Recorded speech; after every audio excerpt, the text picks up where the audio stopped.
Welcome to Khyati connects. నేను విద్య. తెలంగాణ కాంగ్రెస్లో అంతర్గత విభేదాలు ఒక్కసారిగా రచ్చకెక్కడం రాష్ట్ర రాజకీయాల్లో పెను ప్రకంపనను సృష్టిస్తోంది. అధికార పార్టీకి చెందిన కీలక నేతలు, మంత్రుల కుటుంబ సభ్యులే స్వయంగా ప్రభుత్వాన్ని, ముఖ్యమంత్రి రేవంత్ రెడ్డిని టార్గెట్ చేస్తూ చేసిన వ్యాఖ్యలను ప్రధాన ప్రతిపక్షం రాజకీయ అస్త్రాలుగా మలుచుకుంటోంది. ఇన్నాళ్లు తాము ఏ అంశాలపై గలమెత్తామో అవన్నీ నిజమని కాంగ్రెస్ నేతల నోటి నుంచే ఆధారాలు బయటపడుతున్నాయంటూ గులాబీ దళం సరికొత్త దాడిని ప్రారంభించింది. ఈ క్రమంలో అసంతృప్తితో రగులుతున్న హస్తం నేతలపై ఆపరేషన్ ఆకర్ష్ ప్రయోగించేందుకు బీఆర్ఎస్ వ్యూహాలు రచిస్తోందన్న చర్చ పొలిటికల్ సర్కిల్స్ లో హాట్ టాపిక్ గా మారింది. తెలంగాణ కాంగ్రెస్ పార్టీలో అంతర్గత అసంతృప్తి నివురుగప్పిన నిప్పులా రగులుతోంది. అధికారంలోకి వచ్చిన కొద్ది నెలల్లోనే నేతల మధ్య విభేదాలు బహిర్గతం అవ్వడాన్ని ప్రతిపక్ష బీఆర్ఎస్ తనకు అనుకూలంగా మలుచుకుంటోంది. తాము చేస్తున్న ఆరోపణలను స్వయంగా అధికార పార్టీ నేతలే నిర్ధారిస్తున్నారని గులాబీ శ్రేణులు ఎదురుదాడికి దిగుతున్నాయి. మంత్రి కొండా సురేఖ కుమార్తె కొండా సుస్మిత చేసిన వ్యాఖ్యలు పార్టీలో పెను తుఫాను సృష్టించాయి.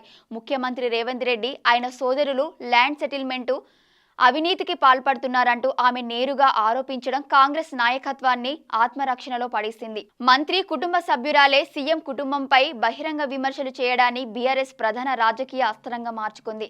సీఎం రేవంత్ నాయకత్వంలో జరుగుతున్న అక్రమాలకు సొంత మంత్రుల కుటుంబాలే సాక్ష్యాలని ప్రచారం చేస్తూ గులాబీ పార్టీ ప్రజల్లోకి దూసుకెళ్తోంది.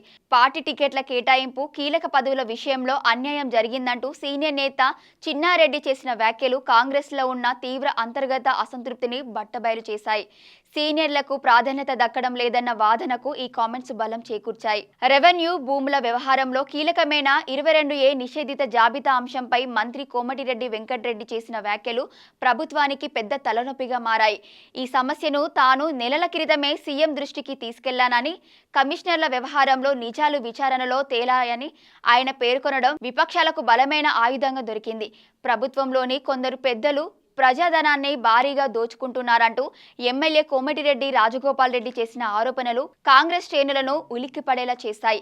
అధికార పార్టీ ఎమ్మెల్యేనే ప్రభుత్వ తీరును ఎండగట్టడంపై సర్వత్రా విస్మయం వ్యక్తమవుతోంది. కాంగ్రెస్ నేతల మాటలను కేవలం వ్యక్తిగత విమర్శలుగా వదిలేయకుండా వాటిని ప్రజా సమస్యలతో లింకు చేస్తూ ప్రజల్లోకి తీసుకెళ్లే పక్కా ప్లాన్ ను బీఆర్ఎస్ రచిస్తోంది.